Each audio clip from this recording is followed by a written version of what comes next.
Hi అండి. అమ్మ ఏంటి బయటకొస్తుంది? కాసేపు గార్డెన్‌లో వాకింగ్ చేయడానికి వస్తున్నాను. పద. అమ్మ టిఫిన్ చేసావా అని అంటే సుమిత్ర పలకకుండా అలా చూస్తుంది. అమ్మ నిన్నే అడుగుతుంది, టిఫిన్ చేసావా అని అంటున్నావు, అమ్మ అని పిలుస్తున్నావు, అసలు నువ్వెవరు అని ఇక్కడ అడుగుతుంది. నా భార్య. అత్త అని పిలుస్తున్నావు. నువ్వెవరు బాబు? ఏమైంది బావా? సుమిత్ర. మావయ్య, అత్త మమ్మల్ని గుర్తుపట్టట్లేదు. నేను నీతో తర్వాత మాట్లాడతాను. సుమిత్ర, పద మనం లోపలికి వెళ్దాం. మీరెవరు? నా చేయి పట్టుకుంటున్నారు. సుమిత్ర, నేను నీ భర్తని గుర్తుపట్టలేదా? దా లోపలికి వెళ్దాం అనేసరికి సుమిత్ర దశరథతో కలిసి లోపలికి వెళ్తుంది. ఎవరిని గుర్తుపట్టట్లేదంటే? మావయ్య మనలో లేడు. అంటే మావయ్యకి అత్త గురించి ఏదో కొత్త విషయం తెలిసే ఉంటుంది. మావయ్యకి తెలిసే ఉంటుంది కదా. ఫస్ట్ అయితే లోపలికి వెళ్దాం పదా, మనం లోపల పోయి మాట్లాడదాం అని చెప్పి దీప కార్తీక్ లోపలికి కూడా వస్తారు. ఎవరికి చెప్పకుండా గడప దాటకం. అందరూ అలా షాక్ అవుతూనే చూస్తారు. అసలు సుమిత్రకు ఏమైందని. ఇక్కడ పారిజాతం ఉన్న సమస్య చాలదన్నట్టు కొత్త సమస్య వచ్చినట్టుంది. పిన్ని. సుమిత్ర, పద. అని దశరథు సుమిత్రను లోపలికి తీసుకెళ్తుంటే ఇక్కడ పారిజాతం జోష్నకు మీ అమ్మకు మతిపోయినట్టుంది అని చెప్పేసరికి జోష్న అలా చూస్తుంది. అయితే సుమిత్రను లోపలికి తీసుకొచ్చి టాబ్లెట్ ఇచ్చి టాబ్లెట్ వేసుకో సుమిత్ర అని అంటే వేసుకుంటుంది. పడుకో అని చెప్పి తనని పడుకోబెట్టి బయటికి వస్తుంటే దీప కార్తీక్ను చూస్తాడు దశరథు. డాక్టర్ గారికి ఫోన్ చేసి వెంటనే రమ్మనండి. లేదంటే అమ్మగారిని తీసుకుని మనమే హాస్పిటల్కి వెళ్దాం. నేను డాక్టర్ గారితో మాట్లాడానమ్మా. ఏమన్నారు? వ్యాధి అనేది అందరిలో ఒకేలా ఉండదు. వాళ్ళ వయసును బట్టి, శారీరక సామర్థ్యాన్ని బట్టి రకరకాలుగా ఉంటుందని చెప్పారు. ఇన్ని రోజులు నన్ను బతికించడానికి కూతురు ఉందన్న ధైర్యంతో సుమిత్ర మామూలుగానే ఉండగలిగింది, కానీ శాంపుల్స్ మ్యాచ్ అవ్వలేదని ఎప్పుడైతే తెలిసిందో అప్పటి నుంచి లేనిపోని బెంగ పెట్టుకుంది. కూతురు పెళ్లి చూడకుండానే చచ్చిపోతానేమో అనుకుంటుంది. కూడా వేసుకోవడం మానేసింది, భోజనం చేయడం మానేసింది. ఇప్పుడు మనుషుల్ని గుర్తుపట్టలేకపోతుంది. ఏం చేయాలో నాకు అర్థం కావట్లేదు. అతను బతికించుకోవాలంటే వెంటనే ఆపరేషన్ చేయండి. ఆపరేషన్ చేయాలంటే చూసిన శాంపుల్స్ మ్యాచ్ అవ్వాలి.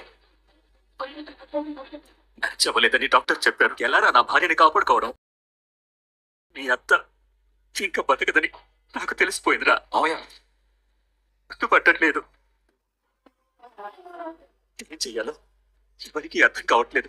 గదిలోనే ఉంది కదా అని వచ్చి చూస్తే కనిపించలేదు. వెతుక్కుంటూ వస్తే బయట ఉంది. మీరు పలకరించకపోతే గేటు దాటి వెళ్ళిపోయేదేమో. ఈ జన్మలో మనం అనుభవిస్తున్న కష్టాలన్నీ ముందు జన్మలో చేసుకున్న పాపాలంటారు. ఇంత ఐశ్వర్యం ఉండి అనేది కాపాడుకోలేని భర్తగా మిగిలిపోవడానికి ముందు జన్మలో నేను ఏం పాపం చేశాను రా? నాన్న అలా ఆ కంట్లో కన్నీళ్లు చూసి నీ గుండెల్లో పిలుపు బయటకు వచ్చిందామ్మా.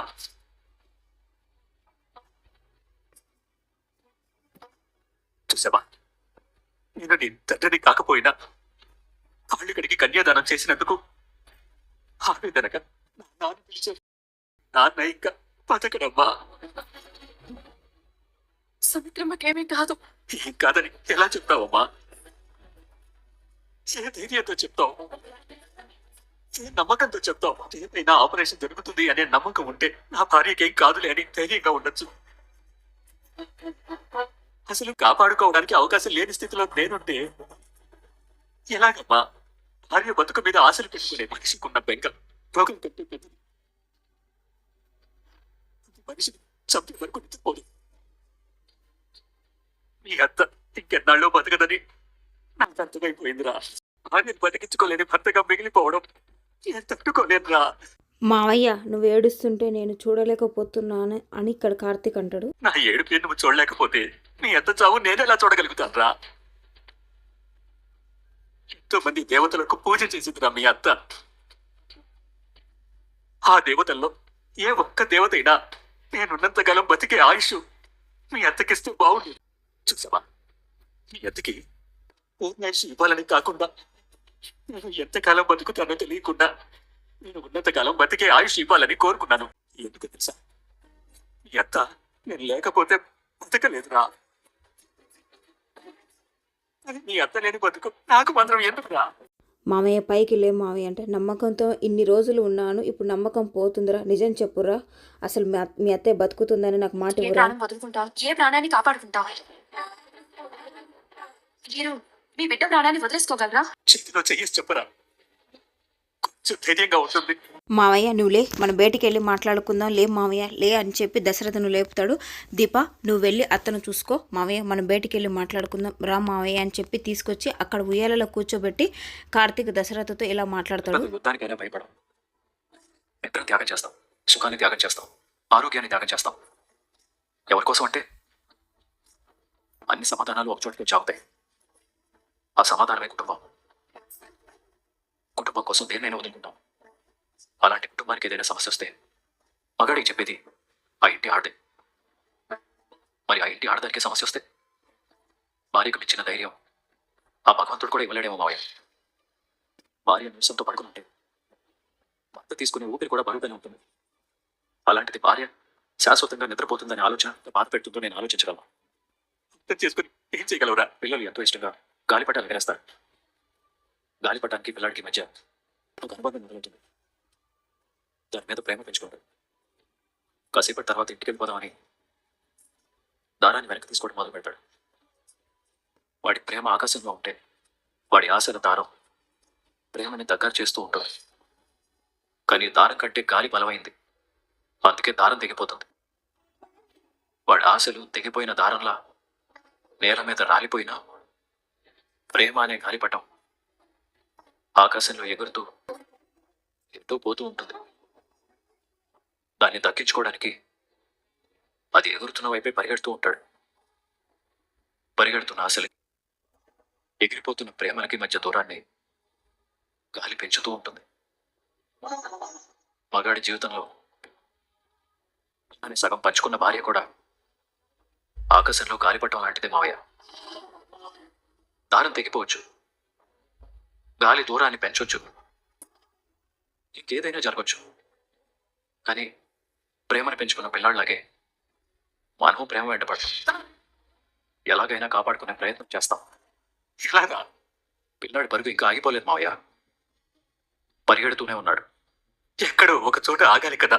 నేను ఇంకా అంత దూరం ఆలోచించలేదు మావయ్య. నీకు కాఫీ తీసుకొస్తాను. ఇప్పుడు అది అవసరమా? ఇక్కడే ఉంటే నీతో పాటు నాకు ఏడుపు వస్తుంది. వెళ్ళిపోవడానికి ఏదో కారణం కావాలి కదా. ఒంటరి వాటి చెయ్యకురా. అంత నీతో లేదు, నీలో ఉంది. నువ్వు ఎప్పటికీ ఒంటరి వాడివి కాదు మావయ్య. గాలిపటం దొరికే వరకు ఈ పరుగు ఆగదు అని కార్తీక్ లోపలికి వెళ్ళి వాళ్ళ అత్త రూమ్లో చూస్తే దీప ఉండదు. దీపేది కిచెన్లో ఉందా, సరే కిందికి వెళ్ళి చూద్దామని. చిదా ఆ దగ్గరికి పోతుందిరా, వంటగదిలో ఉందేమో చూడు. చూసాను, లేదు. అయితే బయట ఉందేమో చూడు. మరి దీప ఎక్కడికి వెళ్ళింది? డాక్టర్, నా తల్లి మనుషుల్ని కూడా గుర్తుపెట్టట్లేదు. నేను ముందే చెప్పాను కొన్ని సైడ్ ఎఫెక్ట్స్ ఉంటాయని. ఇంకా లేట్ చేస్తే ఆ మనిషి ఏమైపోతుందోనని భయంగా ఉంది. బిడ్డని చంపుకుంటావా? నా తల్లి రుణం నేను తీర్చుకోవాలి. లేదు దీపా, ఒక ప్రాణం కాపాడడానికి మరో ప్రాణం పోతుందంటే నేను ఒప్పుకోను. మీ తల్లి ఇలాంటి పరిస్థితిలో ఉంటే ఇలాగే మాట్లాడతారా? ఓకే దీపా, ఒక బిడ్డగా నువ్వు నీ తల్లి ప్రాణాలు కాపాడుకోవాలని తాపత్రయపడుతున్నావు. ఒక తల్లిగా కడుపులో ఊపిరి పోసుకుంటున్న బిడ్డని కాపాడుకోవాలని తాపత్రయపడవా? నా తల్లిని నేను తప్ప ఎవరు కాపాడలేరు. నీ బిడ్డని నువ్వు తప్ప ఎవరు కాపాడలేరు. నా తల్లి నా కళ్ళ ముందు ఉంది. నీ బిడ్డ నీ కడుపులో ఉంది. పెంచిన తల్లిని పోగొట్టుకున్నాను, ఎప్పటికన్నా తల్లిని పోగొట్టుకోలేను. నీ కూతురు ఎలా అయితే తల్లిదండ్రుల సమక్షంలో పెరుగుతుందో, నీ కడుపులో ఉన్న బిడ్డ కూడా నువ్వు ఉన్నావని నమ్మకంతో బ్రతుకుతుంది. నా తల్లిని బ్రతికించుకోవడానికి నాకు వేరే దారి లేదు. నీ తల్లిని కాపాడితే ప్రాణదాతవవుతావు, నీ బిడ్డని చంపితే హంతకురాలివవుతావు. అన్ఫార్చునేట్లీ అవి రెండు ఒకేసారి జరుగుతున్నాయి. ఇష్టంతో బిడ్డని చంపే తల్లిని నిన్నే చూస్తున్నాను. నా వల్ల కావట్లేదు డాక్టర్. ప్లీజ్ డాక్టర్, ఆపరేషన్ చేయడానికి ఒప్పుకోండి. ప్లీజ్. నువ్వు బిడ్డని త్యాగం చేయాలనుకుంటున్నావని కార్తిక్ తెలుసా? లేదు డాక్టర్. నీ తల్లి కోసం నా బిడ్డని ఎందుకు వదిలేస్తున్నావని కార్తిక్ అడిగితే నువ్వే సమాధానం చెప్తావు? నా బిడ్డని తీయించే హక్కు, చెరిపేసే అధికారం మీకెవరిచ్చారని కార్తిక్ అడిగితే నేనేం చెప్పాలి? మా బావతో నేనేదో ఒకటి చెప్పుకుంటాను. డాక్టర్ మీరు ఒప్పుకోండి. సారీ దీపా, నేనే పాపం చేయలేను. నీ భర్త కూడా ఇందుకు ఒప్పుకోడు. ఇది ఈ రోజటి ఎపిసోడ్ అండి. ఇప్పటికైనా లైక్ చెప్తే లైక్ చేయండి, నచ్చితే ఛానల్ని సబ్స్క్రైబ్ చేసుకోండి. Thank you.